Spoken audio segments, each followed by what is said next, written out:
Hey, how's it going guys? My name is Nort, and in today's Grand Theft Auto 5 video, we are going to be taking a look at GTA 5 back in 2010, 2009, 2008, whenever the game was put in first production, and we're going to be comparing that content versus the game we have today. And believe it or not guys, there is a lot of stuff to talk about. There's tons and tons of changes, loads of cut content which we're going to be taking a look at as well. We've even got some things from the single player DLC, which never made it into GTA Online, and I've got some comparisons to show you guys as well, which is always really exciting. And as always, you guys seem to love episodes like these, so what I'm going to do is set the like goal of today's episode at 2,000 likes. If we do manage to reach that goal, that'll just be crazy. So once again, let's try and go for 2,000 likes on this episode. Anyway, to start things off, we are going to take a small in-depth look at the single player DLC, which never made it into GTA 5, which is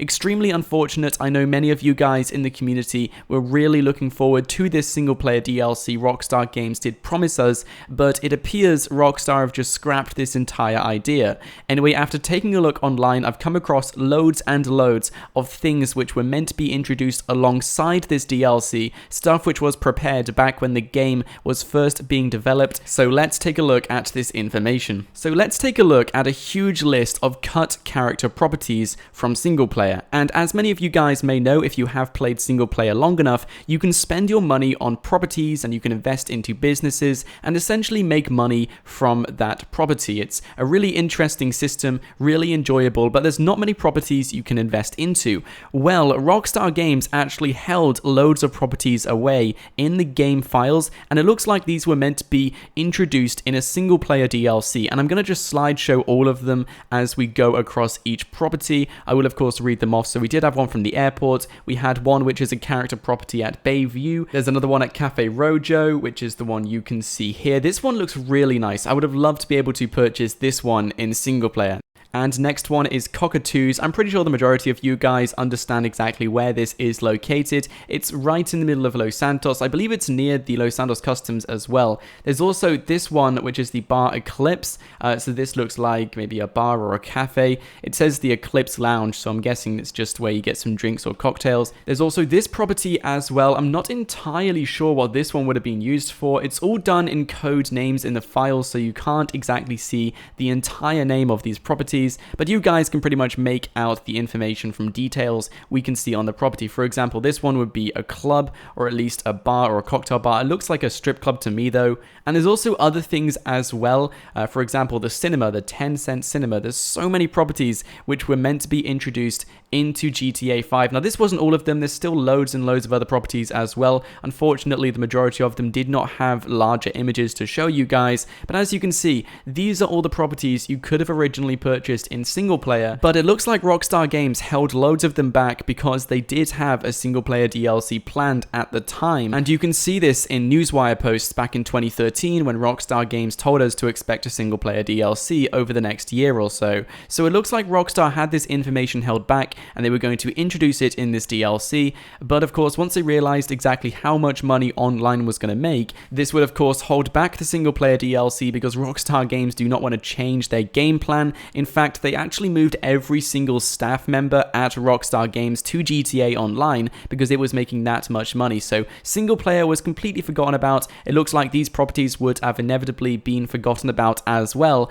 But these things were planned and drawn up back in 2010, 2009. When the game was initially being developed, these properties were created in the hope that you could purchase them and invest money into them, just like we can do with the original set of properties in single player, which is a huge shame because even if Rockstar Games don't plan to have this single player DLC, it would be great to see them just add in content which they can add in on a flick of a button, because I would love to see this stuff added in GTA 5. I think it would add a whole new element to single player, it would revitalize single player, and I think it would just be a great kind of nostalgic feeling to go back to single player and just play around with new DLC content, maybe new missions, and save up for new properties as well. So by holding these properties back, I can completely understand understand why Rockstar did this initially, because if they are going to introduce a single player DLC, they're going to introduce new missions, new ways to make money, which of course you're going to want to spend that money on something else, so they introduce new properties for you to spend that money on. So it's kind of like a motivator. So when we do get single player DLC content, which the likelihood of that is extremely unlikely, Rockstar Games will give us great ways to make money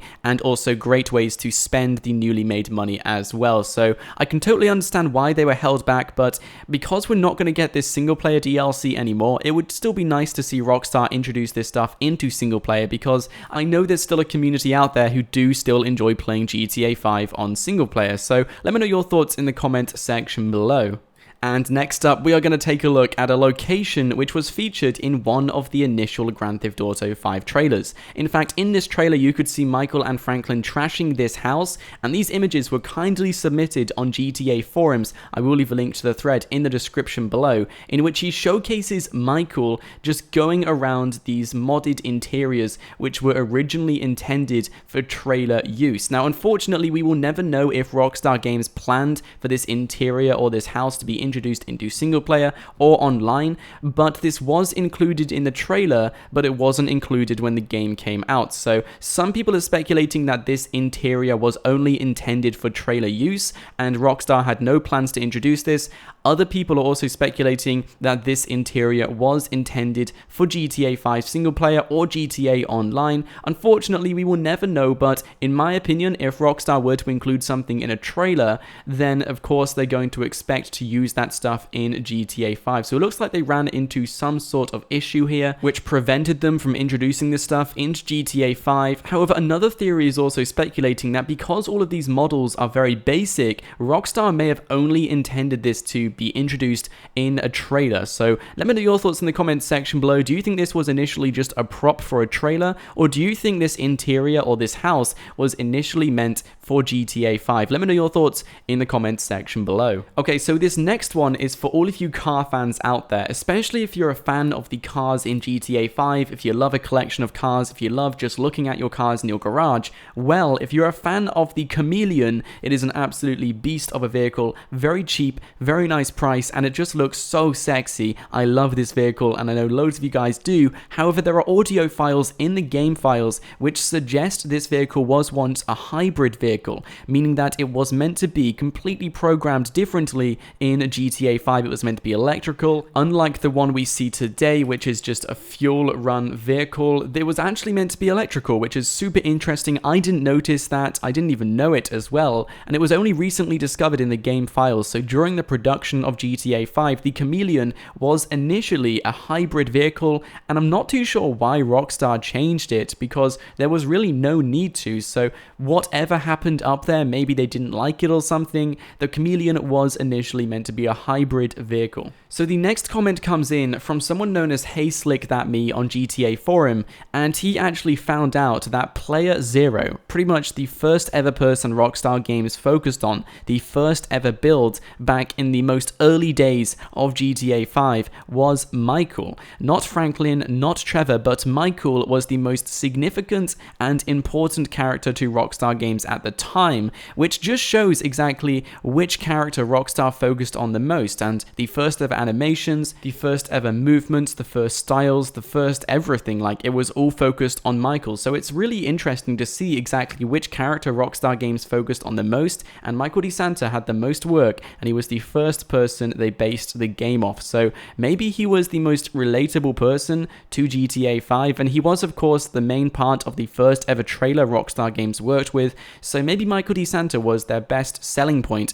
I could perfectly see that because Michael was included in a lot of trailers, and like I said earlier, pretty much the first trailer ever released was based around Michael. So that's just really interesting to see exactly how production worked behind the scenes and which character meant the most to Rockstar Games at the time. And next up, this is just a cool piece of information. This was the original statue found in GTA 5, which has now been updated to this one. How many of you guys knew that? Like, how many of you guys knew that? Like, that's crazy.